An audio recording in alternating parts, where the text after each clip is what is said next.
সব জল্পনা কল্পনার অবসান। রাষ্ট্রপতি পদে বিএনপির প্রার্থী মির্জা ফখরুল ইসলাম আলমগীর, মহাসচিব সহ দলের সব পদ থেকে পদত্যাগ, ইসিতে মনোনয়নপত্র জমা।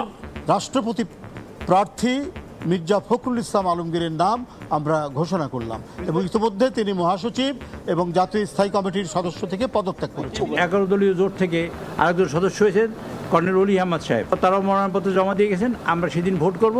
এটা গণতন্ত্রের বিউটি হলো আমরা কন্টেস্ট করেছি, নির্বাচিত হয়েছি, নির্বাচন করেছি।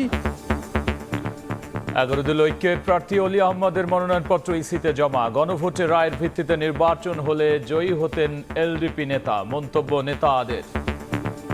গণভোটের রায় যদি বাস্তবায়ন হতো তাহলে আজকে আমরা আশা করতাম কর্নেল অলি সাহেব বিপুল ভোটে বিজয়ী হতেন। দেখছিলেন প্রধান শিরোনাম।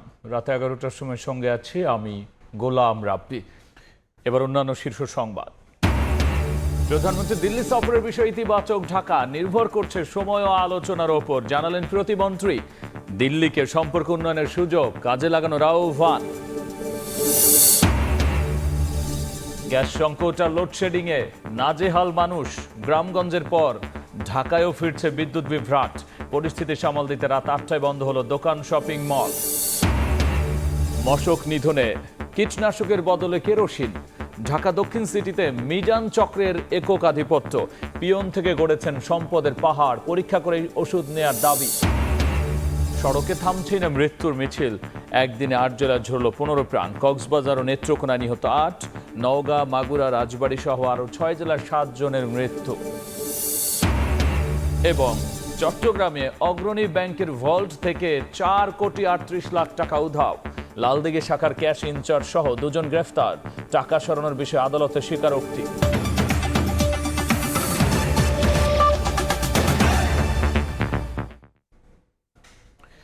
রাষ্ট্রপতি পদে বিএনপির প্রার্থী মির্জা ফখরুল ইসলাম আলমগীর দলের মহাসচিব ও সদস্য পদ থেকে পদত্যাগ করেছেন তিনি। সচিবালয়ে বিএনপির চেয়ারম্যান তারেক রহমানের সভাপতিত্বে স্থায়ী কমিটির সদস্য সহ নীতি নির্ধারণী বিশেষ সভা শেষে এই তথ্য জানিয়েছেন দলের সিনিয়র যুগ্ম মহাসচিব রুহুল কবির রিজভী।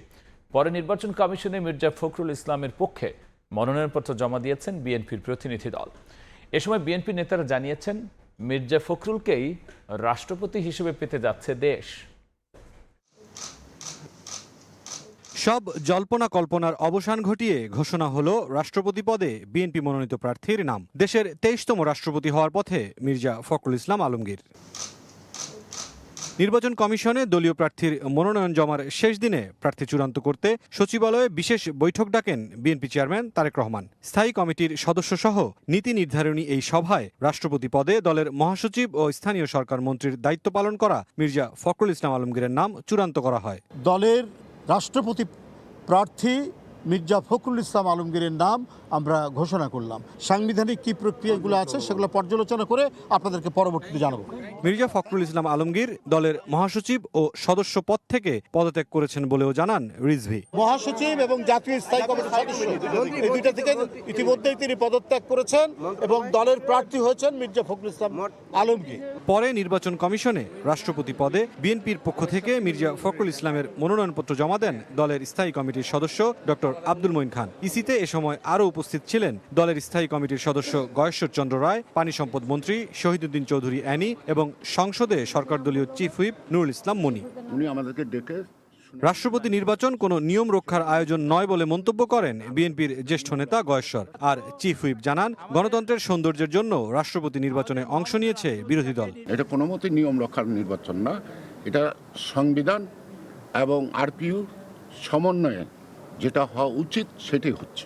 11 দলীয় জোট থেকে আরেকজন সদস্য হয়েছেন কর্নেল অলি আহমদ সাহেব, তারাও মনোনয়নপত্র জমা দিয়ে গেছেন। আমরা সেদিন ভোট করব। এটা গণতন্ত্রের বিউটি হলো আমরা কন্টেস্ট করেছি, নির্বাচিত হয়েছি, নির্বাচন করেছি।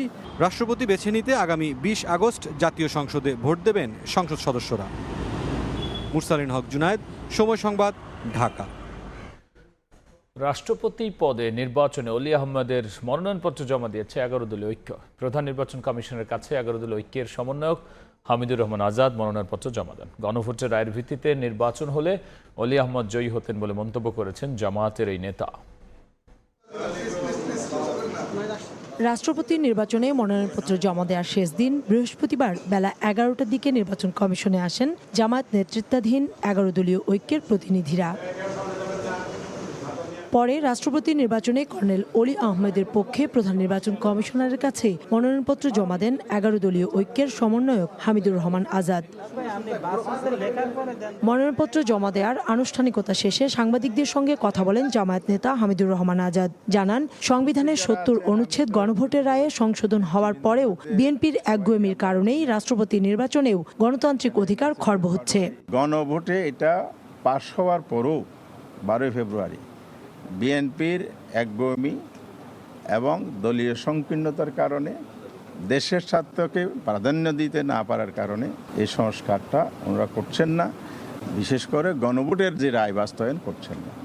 গণভোটের রায় যদি বাস্তবায়ন হতো তাহলে আজকে আমরা আশা করতাম কর্নেল অলি সাহেব বিপুল ভোটে বিজয়ী হতেন, কারণ সংসদ সদস্যদের কাছে উনি একজন গ্রহণযোগ্য যোগ্য প্রার্থী। রাষ্ট্রপতি নির্বাচনে মনোনয়নপত্র জমা দেওয়ার শেষ দিনে প্রার্থী বাছাই করাকে বিএনপির রাজনৈতিক দৈন্যতা বলে মনে করে 11 দলীয় ঐক্য। ওনাদের মধ্যে প্রার্থী বাছাইয়ের যে সংকট আমরা লক্ষ্য করছি, এই যে দৈন্যতার জায়গায় যোগ্য প্রার্থী দিতে না পারা, সে জায়গা থেকেও আমরা আশা করতে পারি যে কর্নেল অলি সাহেবের যোগ্য, উনি সবার সামনে জাতির সামনে এসেছেন। মনোনয়নপত্র জমাদান শেষে ব্রিফিং করেন ইসির সিনিয়র সচিব আক্তার আহমেদ। 16 আগস্ট সকালে যাচাই বাছাইয়ে সহযোগিতা করতে জাতীয় সংসদ সচিবালয় থেকে একজন প্রতিনিধি থাকবেন বলেও জানান তিনি। সকাল 10টা থেকে এই মনোনয়নপত্রগুলো যথাযথ আছে কিনা যাচাই বাছাই করব। এই যাচাই বাছাই আমাদেরকে সহযোগিতা করার জন্য জাতীয় সংসদ সচিবালয় থেকে ওনাদের একজন কর্মকর্তা আসবেন ওনাদের সিগনেচারগুলো ভেরিফিকেশন করার জন্য। তফসিল অনুযায়ী 18 আগস্ট প্রার্থিতা প্রত্যাহার। 20 আগস্ট জাতীয় সংসদের সংসদ কক্ষে 2টা থেকে বিকেল 5টা পর্যন্ত চলবে রাষ্ট্রপতি নির্বাচনের ভোট গ্রহণ। মনোনয়নপত্র যাচাইয়ের পথে বৈধতার। কাউসার চৌধুরী কুমু, সময় সংবাদ। ধন্যবাদ আপনাদের সবাই। 2034 সালের মধ্যে বাংলাদেশকে $1 ট্রিলিয়ন অর্থনীতিতে উন্নীত করতে মার্কিন বিনিয়োগ অব্যাহত থাকবে। প্রধানমন্ত্রীর সঙ্গে বৈঠক শেষে একথা জানিয়েছেন যুক্তরাষ্ট্র বাংলাদেশ বিজনেস কাউন্সিলের প্রেসিডেন্ট অতুল কশ্যপ। এদিকে বিনিয়োগ ইস্যুতে মার্কিন উদ্যোক্তাদের সঙ্গে বৈঠক ফলপ্রসূ হয়েছে জানিয়েছেন প্রধানমন্ত্রীর উপদেষ্টা মাহাদি আমিন। নির্বাচন পরবর্তীতে ইশতেহার অনুযায়ী ধসে পড়া অর্থনীতি পুনর্গঠনে নানামুখী উদ্যোগ নিয়ে কাজ করছে বর্তমান সরকার। দেশে বিনিয়োগ বাড়াতে সরকারের নেওয়া বিভিন্ন পদক্ষেপ জানতে বৃহস্পতিবার সকালে সচিবালয়ে আসেন যুক্তরাষ্ট্র বাংলাদেশ বিজনেস কাউন্সিল USBBCর 50 জন প্রতিনিধি। প্রধানমন্ত্রী তারেক রহমান এবং মন্ত্রী, প্রতিমন্ত্রী ও উপদেষ্টাদের একটি অংশের সঙ্গে বিনিয়োগ ইস্যুতে জরুরি বৈঠক করেন। বৈঠক শেষে ব্রিফিংয়ে USBBC প্রেসিডেন্ট জানান, প্রধানমন্ত্রীর কাছ থেকে অর্থনীতি পুনরুদ্ধারে নেওয়া উদ্যোগ সম্পর্কে স্পষ্ট ধারণা পেয়েছেন। 2034 সালের মধ্যে বাংলাদেশকে $1 ট্রিলিয়ন অর্থনীতিতে উন্নীত করতে অতীতের মতো মার্কিন বেসরকারি বিনিয়োগ অব্যাহত থাকবে বলেও জানান তিনি। In the vision of the Honorable Prime Minister of Bangladesh being a $1 trillion economy by 2034, we believe that the private sector can be an important catalyst, bringing in investment and technology and know-how to advance the prosperity and happiness of the Bangladeshi people. এদিকে বৈঠক ফলপ্রসূ হয়েছে জানিয়ে প্রধানমন্ত্রীর উপদেষ্টা মাহাদি আমিন জানান, বিনিয়োগ বৃদ্ধি ও বাণিজ্য সম্প্রসারণের পাশাপাশি বাংলাদেশ যুক্তরাষ্ট্র সম্পর্ক আরও শক্তিশালী ও স্থিতিশীল করার বিষয়েও আলোচনা হয়েছে। অত্যন্ত ফলপ্রসূ এবং কার্যকরী আলোচনা হয়েছে এবং আমরা বিশ্বাস করি বাংলাদেশের ভবিষ্যৎ যে স্বনির্ভর সমৃদ্ধ দেশ আমরা করতে যাচ্ছি মাননীয় প্রধানমন্ত্রীর সাথে আজকে অত্যন্ত ফলপ্রসূ আলোচনার মাধ্যমে আমরা সেদিকে ধাবিত। প্রধানমন্ত্রীর সঙ্গে বৈঠকে এক্সিলারেট এনার্জি, মেটলাইফ, উবার, মেটা, শেভরন সহ 25টি মার্কিন প্রতিষ্ঠানের 50 জন শীর্ষ কর্তা ব্যক্তি উপস্থিত ছিলেন বলেও জানান মাহাদি আমিন। মুরসালিন হক জুনায়েদ, সময় সংবাদ, ঢাকা। প্রধানমন্ত্রী তারেক রহমানের দিল্লি সফর নিয়ে ইতিবাচক ঢাকা, তবে তা নির্ভর করছে অভ্যন্তরীণ ব্যস্ততার মাঝে প্রধানমন্ত্রীর সময় ও দুই দেশের আলোচনার অগ্রগতির ওপর।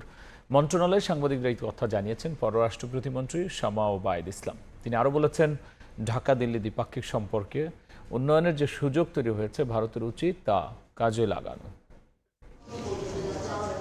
গত 10 আগস্ট প্রধানমন্ত্রী তারেক রহমানের সঙ্গে বৈঠক করেন ঢাকায় নিযুক্ত ভারতের নতুন হাই কমিশনার দীনেশ ত্রিবেদী। এর পরদিনই তিনি দিল্লিতে বৈঠক করেন নিজ দেশের প্রধানমন্ত্রী নরেন্দ্র মোদীর সঙ্গে। ঢাকা দিল্লির কূটনৈতিক তৎপরতায় নতুন করে আবারও আলোচনায় আসে প্রধানমন্ত্রীর ভারত সফরের সম্ভাবনা। বৃহস্পতিবার পররাষ্ট্র মন্ত্রণালয়ে সাংবাদিকদের প্রশ্নের জবাবে প্রতিমন্ত্রী বলেন, প্রধানমন্ত্রীর সামনে এখন অভ্যন্তরীণ, সাংবিধানিক ও রাষ্ট্রীয় নানা ব্যস্ততা রয়েছে। ভারতে ব্রিক্স সম্মেলনের 1 মাসেরও বেশি সময় হাতে থাকায় সেখানে প্রধানমন্ত্রীর অংশ নেওয়ার সম্ভাবনা উড়িয়ে দিচ্ছে না ঢাকা। সাংবিধানিক অনেক কাজ কিন্তু সামনে আছে, তো সেই জায়গাটা থেকে সরকার ও ব্যস্ত আছে, মাননীয় প্রধানমন্ত্রী ব্যস্ত আছেন। তার মধ্যেই যদি সব কিছু মেলে অবশ্যই ভারত সফর হবে, জাপান সফর হবে, সব সফরই হবে। সকল দেশ সফরের ক্ষেত্রেই আমরা বাংলাদেশ সরকার পজিটিভ আছে, কিন্তু এটা নির্ভর করবে মাননীয় প্রধানমন্ত্রীর সময়ের উপরে এবং দুই দেশের আলোচনার কতটুকু আগাচ্ছে সেটার উপরে। সাম্প্রতিক টানাপোড়েন কাটিয়ে সম্পর্ককে স্বাভাবিক ও কার্যকর পর্যায়ে ফেরাতে রাজনৈতিক সদিচ্ছার প্রয়োজনীয়তার কথাও বলছে সরকার। শামা ওবায়দ বলেন, ঢাকা দিল্লি সম্পর্ক উন্নয়নে একটি নতুন সুযোগ তৈরি হয়েছে, আর এই সুযোগকে কূটনৈতিক বাস্তবতায় রূপ দিতে ভারতের প্রতি আহ্বান জানান তিনি। যখন দুই দেশের প্রধান কথা বলেন, দ্বিপাক্ষিক আলোচনা হয়, তখন অনেক সমস্যা সমাধানেরই সুযোগ থাকে। সেই সুযোগটা তো আছেই, রয়ে গেছে, এবং ভারতের দিক থেকেও উচিত হবে সেই সুযোগের সদ্ব্যবহার করা। একজন সাজাপ্রাপ্ত আসামি যখন ভারতের মাটিতে বসে কথা বলে, সেটা বাংলাদেশের জনগণ সেটা ভালোভাবে নিবে না, নেয় না। প্রধানমন্ত্রী তারেক রহমানের জাপান সফরের সম্ভাবনার কথাও জানান পররাষ্ট্র প্রতিমন্ত্রী। শাতিলা শারমিন, সময় সংবাদ, ঢাকা। গ্রাম থেকে শহর, বিদ্যুৎ বিভ্রাটে অতিষ্ঠ জনজীবন। দিন ও রাতে সমান তালে চলে লোডশেডিং। তীব্র গরমের মধ্যে রাজধানীর বিভিন্ন এলাকায় বেড়েছে লোডশেডিং। বিদ্যুৎ না থাকায় কারখানায়ও কমেছে উৎপাদন। সংকটময় এমন পরিস্থিতি সামাল দিতে নির্দেশনা মেনে রাত 8টার মধ্যে বন্ধ হয় বেশিরভাগ দোকানপাট। তবে বিভিন্ন মহল্লার চিত্র আবার ভিন্ন। বিদ্যুতের অভাবে বন্ধ কারখানার কাজ, বেকার বসে আছেন শ্রমিক। জমিতে সেচ দিতে না পেরে কৃষকের মাথায় হাত। দেশের বিভিন্ন জেলা ও গ্রামেগঞ্জে বিদ্যুৎ বিভ্রাটে অতিষ্ঠ জনজীবন। দিন ও রাতে সমানতালে লোডশেডিং। মাঝে মধ্যে এসে ঘন্টা না পেরোতেই আবারও চলে যায় বিদ্যুৎ। ব্যাহত হচ্ছে শিক্ষার্থীদের পড়াশোনা। গাড়ি নিয়ে যে বসি, সকাল থেকে চার্জ শেষ, এখন গাড়ি আর চালাতে পারছে না। ২ ঘন্টার ভেতরে মানে সর্বমোট মনে হয় 4 ঘন্টা থাকে কারেন্ট। রাত্রে 5 মিনিটে আসে, দেখা যাচ্ছে চলে গেল, মানে দেখা যাচ্ছে আর খোঁজই নেই সারা রাতের মধ্যে। সারা বাংলাদেশেই এই চাহিদার অনুযায়ী বিদ্যুৎ পাচ্ছে। মেহেরপুরে আমার গতকালকে 10 তারিখ এবং 11 আমার সর্বোচ্চ চাহিদা ছিল 9 মেগাওয়াট। এই 9 মেগাওয়াটের মধ্যে আমরা পাইছি 6 মেগাওয়াট। বিদ্যুৎ না থাকায় কারখানায়ও কমেছে উৎপাদন। এই অবস্থায় অলস সময় কাটছে শ্রমিকদের। একটা জমিতে পানি দেওয়ার পরে অর্ধেক জমিতে হচ্ছে, অর্ধেক জমি হচ্ছে না, আবার 15-1 ঘন্টা পর আসছে, সে পানি শুকিয়ে যাচ্ছে। এইভাবে বিদ্যুৎ না থাকলে আবাদ হবে, রাত্রে একটু ঘুমাতে পারছি না, লেখাপড়া হচ্ছে না ছেলেপিলির। জ্বালানি সংকটে বিদ্যুৎ উৎপাদন কমে যাওয়ায় রাজধানী ঢাকাতেও বেড়েছে লোডশেডিং। বিশেষ করে বুধবার রাতভর বিদ্যুৎ বিভ্রাটের শিকার হন বিভিন্ন এলাকার বাসিন্দা। তীব্র গরমের মধ্যেই রাজধানীর মিরপুর, উত্তরা, আজিমপুর, মোহাম্মদপুর সহ বেশিরভাগ এলাকায় লোডশেডিংয়ে ভোগান্তিতে পড়েন সব বয়সী মানুষ। বাচ্চাদের তো পড়াশোনার সমস্যা, কারেন্ট না থাকলে। এই কারেন্ট না থাকার জন্য পানির সমস্যা হচ্ছে। দেখা গেছে আমরা ঠিকমতো কাজকর্ম করতে পারতেছি না, ঘন্টা ঘন্টা কারেন্ট চলে যায়। এই গ্যাস, কারেন্ট এগুলো নিয়ে যে কি একটা ভোগান্তিতে আছি। সংকটময় পরিস্থিতি সামাল দিতে বিদ্যুৎ সাশ্রয়ে রাত 8টার মধ্যে দোকান, শপিং মল বন্ধের নির্দেশনা দিয়েছে বিদ্যুৎ বিভাগ। নির্দেশনা মেনে প্রথম দিন বন্ধ করা হয় রাজধানীর অধিকাংশ দোকান। তবে এ নিয়ে ব্যবসায়ীদের মধ্যে রয়েছে মিশ্র প্রতিক্রিয়া। যারা চাকরি করে, যারা সার্ভিস করে, তারা সকলেই সন্ধ্যার পরে আসে। এই 2 থেকে 3 ঘন্টা যে শর্ট টাইম, না তারা নিজেরা কিনতে পারে না বিজনেস করতে পারে দোকানদার। পরিস্থিতি মোকাবিলায় সরকারের কার্যকর পদক্ষেপের প্রত্যাশা সংশ্লিষ্ট সবার। সামদানি প্রত্যয়, সময় সংবাদ, ঢাকা। এদিকে রাজধানীর সিএনজি ফিলিং স্টেশনগুলোতে আরও তীব্র হয়েছে গ্যাসের সংকট। কোথাও ঘন্টার পর ঘন্টা লাইনে দাঁড়িয়েও মিলছে না গ্যাস, আবার কোথাও আবার স্বল্প চাপের কারণে বন্ধ হয়ে গেছে সিএনজি ফিলিং স্টেশন। বিপাকে তাই যাত্রী, চালক আর পরিবহন খাত সংশ্লিষ্টরা। সপ্তাহের শেষ কর্মদিবসে গ্যাস সংকটে ভোগান্তির মাত্রা বেড়েছে কয়েক গুণ। বৃহস্পতিবার ভোর থেকে রাজধানীর সিএনজি ফিলিং স্টেশনগুলোতে দীর্ঘ লাইন। ঘন্টার পর ঘন্টা সিএনজি স্টেশনে অপেক্ষা করেও গ্যাস না পেয়ে ক্ষোভ জানান চালকরা। দু একটি পাম্পে গ্যাস পাওয়া গেলেও নেই পাম্পের স্বাভাবিক চাপ। লাইনে গ্যাস নাই বিধায় গ্যাস দিচ্ছে না। এখন আবার কতক্ষণ বসে থাকা লাগে বলার কোনো এটা বলতে পারতেছি না। সকালে সিরিয়াল দিলে রাত্রে গ্যাস পাওয়া যায়, রাত্রে সিরিয়াল দিলে সকালবেলা গ্যাস পাই। কাল 8টা থেকে গ্যাস সিরিয়াল দিছি, এখন যাওয়া পাম্পের ভিতর ঢুকলাম, এখন পুরো মিশিংই বন্ধ হয়ে গেছে, এখন গ্যাসই নাই। চাপ না থাকায় ও সরবরাহ বন্ধ থাকায় রাজধানীর অনেক ফিলিং স্টেশনে বন্ধ সাইনবোর্ড টানিয়ে অলস সময় পার করছেন কর্মীরা। 35 দিন যাবত বন্ধ হয়ে পড়ে রয়েছে, ফিরে যাইতেছে, বলে দিতেছে গ্যাস নাই। ফ্যাসাদ থাকলে আপনার দেওয়া যাবে, এখন ফ্যাসাদ নাই, আমরা দিতে পারছি না। মাসখানেক ধরেই গ্যাস সংকটে ধুঁকছে সারা দেশ। মাঝে কয়েকদিন পরিস্থিতির কিছুটা উন্নতি হলেও ফের এলএনজি সরবরাহ কমায় আবারও তীব্র ভোগান্তিতে মানুষ। এখন প্রশ্ন, গ্যাসের সরবরাহ স্বাভাবিক রাখতে সরকারের সংশ্লিষ্ট মহলের দীর্ঘমেয়াদী প্রস্তুতি কোথায়? কামরুল হাসান, সময় সংবাদ, ঢাকা।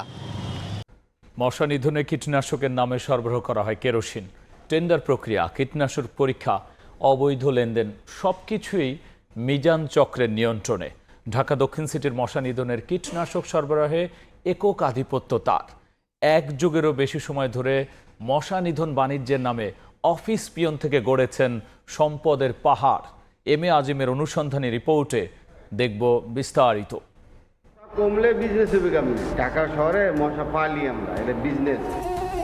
ডেঙ্গুতে মানুষ মরে আর মশা নিধনের নামে মিজান চক্রের কোটি কোটি টাকার বাণিজ্য চলে।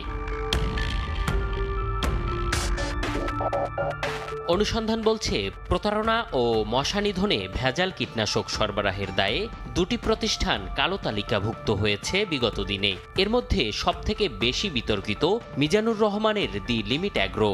2011 সালে তাদের সরবরাহ করা কীটনাশকের 95%ই ছিল ভেজাল। সময় সংবাদের হাতে আসা নথিপত্র বলছে, এরপর খোলস পাল্টে ফেলে মিজান চক্র।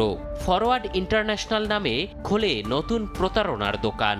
আর সে দোকানের আড়ালেই উত্তরে কালো তালিকাভুক্ত মিজান চক্র বর্তমানে দক্ষিণ সিটি কর্পোরেশনে কীটনাশক সরবরাহ করছে। পিয়ন, দারোয়ান, কেরানি, অ্যাকাউন্টস, ওরা অ্যাকাউন্টস একটা যতবারই চেক নেন সিটি কর্পোরেশনে, আপনাদের 5 পয়সা 10 পয়সা এর একটা সিস্টেম, মানে পার্সেন্ট। প্রতি বছর ডেঙ্গুতে হাজার হাজার মানুষ মরলেও এমন মশা নিধন বাণিজ্য মিজানকে অফিস পিয়ন থেকে জিএম এমনকি একাধিক প্রতিষ্ঠানের মালিক বানিয়েছে, তাও স্বীকার করেন তিনি। এমনি সবের রুমে একটা চা দেওয়া দরকার, কেউ নাই, আমি দিতাম। সেখান থেকে আমি ওটার জিএম। এরপর টাকার বিনিময়ে সময় সংবাদকে ম্যানেজেরও চেষ্টা চালান মিজান। এটা আপনার কাছে রাখেন না ভাই? না না না না, এটা সম্ভব না। তাহলে মশা নিধনের নামে বরাদ্দের কোটি কোটি টাকার ভাগের জন্যই কি উত্তরের কালো তালিকাভুক্ত মিজান চক্রের থেকে কীটনাশক নিচ্ছে ঢাকা দক্ষিণ সিটি কর্পোরেশন? জানতে এবার প্রধান ভান্ডার কর্মকর্তার মুখোমুখি আমরা। তার দাবি, মিজান চক্রের অতীত কর্মকাণ্ড জানেন না তারা। মিজান ব্ল্যাক লিস্টেড হয়েছে এটা আমাদের জানা নাই। বিতর্কিত ব্যক্তিদের কাছ থেকে যে পরীক্ষার দোহাই দিয়ে মশক নিধনের কীটনাশক নিচ্ছে সিটি কর্পোরেশন, সে পরীক্ষাই বা আসলে কতটুকু স্বচ্ছ, নাকি সেখানেও আছে শুভঙ্করের ফাঁকি? ঢাকা মশক নিবারণী দপ্তর সিটি কর্পোরেশনের মশা নিধনের কীটনাশকের কার্যকারিতা পরীক্ষার সবকিছুর আয়োজন করে দেয় তারা। গোমর ফাঁস করতে শুরু করেন দপ্তরটির স্টোর কিপার গিয়াসউদ্দিন। মানে এখান থেকে পাস করে এরপর ভুয়া ঔষধ ছিটাবে। কীটনাশকের নামে কেরোসিন সরবরাহ করে হাতানো কোটি কোটি টাকার ভাগ মেলে দপ্তরটির কর্মকর্তাদেরও। টাকা পয়সা অফার করে নাই তখন? হ্যাঁ, কি বলেন, এটা কোটি টাকার বিজনেস, সে টাকা অফার করবে না, না করে পারবে। আমি মানুষ ছোট লিখেছি, এই যে ধরেন আমি যে বসি, আমার কোনো পাবলিক এসে কোনো কাজে এসে খাইলেছি, আমি তো আইফোন চালাই। উত্তর সিটি কর্পোরেশনে কালো তালিকাভুক্ত মিজান চক্র দুবছরে 3টি কার্যাদেশের মাধ্যমে 48 কোটি টাকার মশা নিধনের কীটনাশক সরবরাহ কাজ পেয়েছে ঢাকা দক্ষিণ সিটি কর্পোরেশন থেকে। এম এ আজিম, সময় সংবাদ, ঢাকা। 5 ইসলামী ব্যাংক একীভূত হয়ে গঠিত সম্মিলিত ইসলামী ব্যাংক এখন পুরোপুরি নিয়ন্ত্রণে নিয়েছে সংশ্লিষ্ট 5 ব্যাংকের কার্যক্রম। সর্বশেষ গ্লোবাল ইসলামী ও ইউনিয়ন ব্যাংক থেকে প্রশাসক সরিয়েছে বাংলাদেশ ব্যাংক। কেন্দ্রীয় ব্যাংক বলছে ব্যাংকটি ধীরে ধীরে ইতিবাচক ধারায় ফিরছে। বহুল আলোচিত 5 ব্যাংককে একীভূত করে গঠিত সম্মিলিত ইসলামী ব্যাংক ফিরছে নতুন গতিতে। সবশেষ চেয়ারম্যান ও এমডি নিয়োগের পর 5 ব্যাংকের প্রশাসকদেরও বাংলাদেশ ব্যাংকে ফিরিয়ে আনার প্রক্রিয়া শুরু হয় এক্সিম ব্যাংক দিয়ে। শেষ পর্যন্ত বৃহস্পতিবার বিকেলে গ্লোবাল ইসলামী ও ইউনিয়ন ব্যাংক থেকে প্রশাসক সরিয়ে নিয়েছে বাংলাদেশ ব্যাংক। এর মধ্য দিয়ে একীভূত 5 ব্যাংকেরই পূর্ণ নিয়ন্ত্রণ এখন সম্মিলিত ইসলামী ব্যাংকের হাতে। বাংলাদেশ ব্যাংকের মূল্যায়ন, প্রশাসক নিয়োগের পর ইতিবাচক ধারায় ফিরেছে ব্যাংকগুলো। এই ব্যাংকটির মালিক এখন স্বয়ং রাষ্ট্রযন্ত্রের কাছে জনগণের আমানত সুরক্ষিত থাকবে, এটুক আত্মবিশ্বাস যাতে জনগণের মাঝে থাকে। বর্তমানে আমানতকারীরা সর্বোচ্চ 10 লাখ টাকা পর্যন্ত উত্তোলন করতে পারছেন। ব্যাংকের পরিস্থিতি আরও উন্নতি হলে ধাপে ধাপে এই সীমা বাড়ানো হবে বলে জানিয়েছে বাংলাদেশ ব্যাংক। এছাড়া গ্রাহকদের আস্থা ফেরাতে চিকিৎসার পাশাপাশি শিক্ষা ও পারিবারিক জরুরি প্রয়োজনীয় অর্থ উত্তোলনের সুযোগ দেওয়া হচ্ছে। পরিবারের সদস্য যদি কেউ গুরুতর অসুস্থ হয়, কেউ যদি বিদেশে পড়ালেখার জন্য যেতে হয়, এই যে বিশেষ প্রয়োজনে যে আর্থিক সাহায্য দরকার সেটাও আমরা অবারিত করে দিলাম। প্রাথমিকভাবে 10 লক্ষ টাকা বলেছি, এটা আস্তে আস্তে এটার সিলিং বাড়তে থাকবে। তবে সবচেয়ে বড় বাজেটের এই ব্যাংকের পর আর কোনো দুর্বল ব্যাংক অধিগ্রহণ নেবে না সরকার, এই বিষয়েও নিশ্চিত করেছে কেন্দ্রীয় ব্যাংকের মুখপাত্র। সিলিয়া সুলতানা, সময় সংবাদ, ঢাকা। চট্টগ্রামে অগ্রণী ব্যাংকের লালদিঘি শাখার ক্যাশ ভল্ট থেকে 4 কোটি 38 লাখ টাকা উধাও। মামলার পর ক্যাশ ইনচার্জ সহ 2 জনকে গ্রেফতার করেছে পুলিশ। টাকা সরানোর বিষয়ে আদালতে স্বীকারোক্তিমূলক জবানবন্দি দিয়েছেন তারা।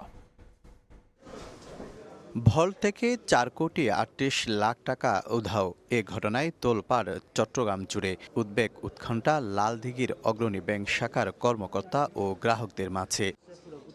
গত 9 আগস্ট নিয়মিত ব্যাংকিং কার্যক্রম ও ভল্টে সংরক্ষিত নগদ অর্থের হিসাব মেলানোর সময় ধরা পড়ে টাকার গরমিল। পরে রেকর্ডপত্র ও নথি যাচাই করে 4 কোটি 38 লাখ টাকা ঘাটতি পাওয়া যায়। পরে ব্যাংকের সিনিয়র অফিসার ও ক্যাশ ইনচার্জ মোহাম্মদ কামরুল হোসেন ও মোহাম্মদ জাফরুল্লাহ তানভীর নামে আরেকজনকে গ্রেফতার করে পুলিশ।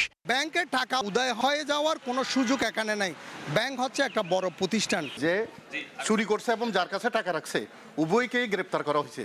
তাহলে এটা ইনস্ট্যান্ট রিকভারি করবে, মানুষের বিশ্বাস উঠে যাবে, টাকা ব্যাংকে জমাও রাখবে না মানুষের। যে অফিসার এটা করছে, ঘটনা করছে, তাকে আইনের আওতায় নেওয়া হয়েছে এবং তাকে অ্যারেস্ট করে কোর্টে সোপর্দ করা হয়েছে। পুলিশ বলছে নানা কৌশলে কামরুল আর তানভীর মিলে নানা সময়ে হাতিয়ে নেয় এই টাকা। মামলাটি তদন্তাধীন। সরানোর প্রক্রিয়াটা এক একজনের বক্তব্য একরকম, তবে আমরা এটা তদন্ত চলছে, তদন্তাধীন জিনিস। আমরা তদন্ত করে তারপর আমরা আমাদের পুলিশ রিপোর্টে এটা সুন্দরভাবে উপস্থাপন করব। এই ঘটনায় 3 ব্যাংক কর্মকর্তাকে সাময়িক বহিষ্কার ও একজনকে বদলি করা হয়েছে। শফিকুল আলম, সময় সংবাদ, চট্টগ্রাম। সড়ক মহাসড়কে বাড়ছে মৃতের সংখ্যা। একদিনে 8 জেলায় 15 জন নিহত হয়েছেন। কক্সবাজারে বাস ও লেগুনার মুখোমুখি সংঘর্ষে প্রাণ গেছে 4 জন। এদিকে নেত্রকোনায় 2 ট্রাকের মুখোমুখি সংঘর্ষে 4 জন নিহত হয়েছেন। এছাড়াও মাগুরা, রাজবাড়ী, নওগাঁ, গোপালগঞ্জ সহ 6 জেলায় নিহত হয়েছেন 7 জন। সড়ক মহাসড়ক যেন চলন্ত মরণফাঁদ। প্রতিদিনই ঝরছে তাজা প্রাণ। আজও 12 জনের মৃত্যু হয়েছে। বৃহস্পতিবার সকালে চট্টগ্রাম কক্সবাজার মহাসড়কের ঈদগাঁও থেকে যাত্রী নিয়ে চকরিয়ার দিকে যাচ্ছিল নম্বরবিহীন একটি লেগুনা। খুঁটাখালী নয়াপাড়া এলাকার বাইতুল মামুর জামে মসজিদের সামনে পৌঁছালে বিপরীত দিক থেকে আসা লাল সবুজ পরিবহনের একটি এসি বাসের সঙ্গে মুখোমুখি সংঘর্ষ হয়। এতে দুমড়ে মুচড়ে যায় পুরো লেগুনা। আহত 9 জনকে উদ্ধার করে দ্রুত পাঠানো হয় কক্সবাজার সদর হাসপাতাল ও মালুমঘাট খ্রিস্টান মেমোরিয়াল হাসপাতালে। সেখানে চিকিৎসাধীন অবস্থায় 4 জনের মৃত্যু হয়। আমরা 3 জন মৃত ব্যক্তি পেয়েছি, তাদেরকে আমরা মর্গে হস্তান্তর করা হয়েছে। তারপরে হচ্ছে একজন রোগী, ওনাকে আমরা ভর্তি দেওয়া হয়েছে আমাদের সার্জারি ওয়ার্ডে। বিকেলে নেত্রকোনা থেকে ময়মনসিংহে যাচ্ছিল একটি সারবাহী ট্রাক। পূর্বধলা উপজেলার নারিন্দিয়া এলাকায় পৌঁছালে বিপরীত দিক থেকে আসা ছাগলবাহী পিকআপ ভ্যানের সঙ্গে মুখোমুখি সংঘর্ষ হয়। এতে ঘটনাস্থলেই এক নারীসহ 2 জন নিহত হন। আহত 3 জনকে হাসপাতাল নেয়ার পথে আরও 2 জন মারা যান। আমি লাশ পাইছি আর কি নিচে অনেকে পড়ে রয়েছে, পরে 4 জনটা সিএনজি তুলে দেওয়া হয়েছে। ঘটনাস্থলেই আপনার 2 জন আপনার মারা গেছে, একজন পুরুষ একজন মহিলা। 3 জন লোক নিয়ে ময়মনসিংহ হসপিটাল যাওয়ার জন্য প্রস্তুতি নিচ্ছিল। প্রতিবন্ধী লোক মারা যাওয়ায় পরে জানতে পারে ওই গাড়ির 2 জন মারা যায়। ওরা এখানে ফেরত আসে, একজন লোক আহত আছে, তাদের আমরা উদ্ধার করে আমাদের মূল্যযোগ্য হাসপাতাল প্রেরণ করছি। এছাড়া মাগুরা, রাজবাড়ী, নওগাঁ ও গোপালগঞ্জে সড়ক দুর্ঘটনায় 1 জন করে নিহত হয়েছেন।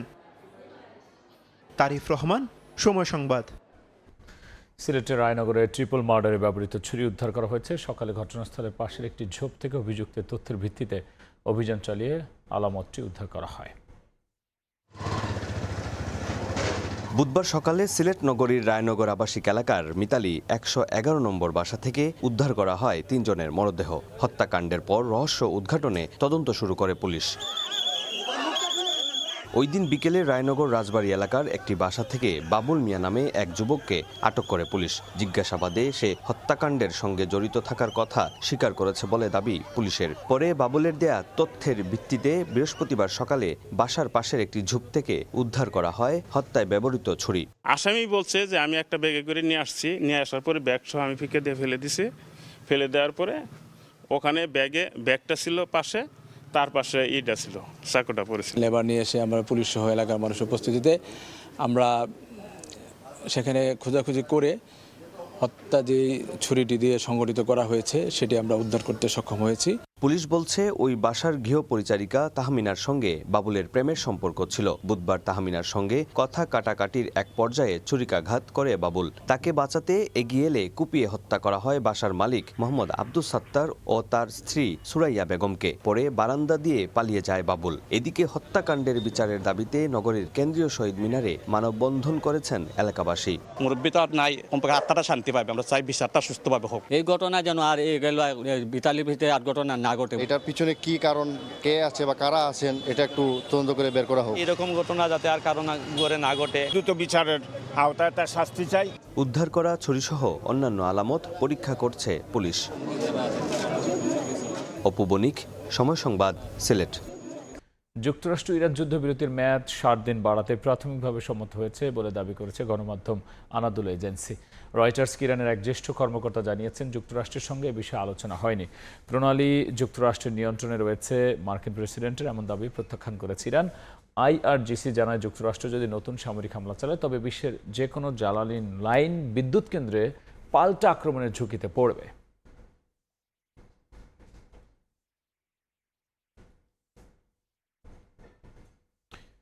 এই ছিল আমার কাছে থাকা দেশ বিদেশের খবর।